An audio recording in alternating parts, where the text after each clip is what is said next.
খোদার কাছে মোনাজাতে বলি বারে বার, কেন সে প্রাণ বন্ধু হইল না আমার।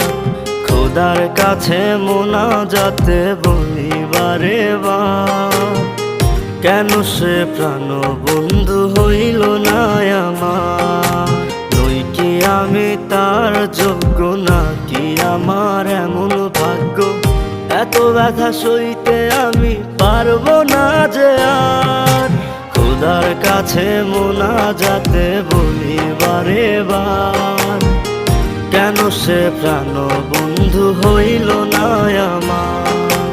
খোদার কাছে মোনাজাতে বলি বারে বার, কেন সে প্রাণ বন্ধু হইল না আমার।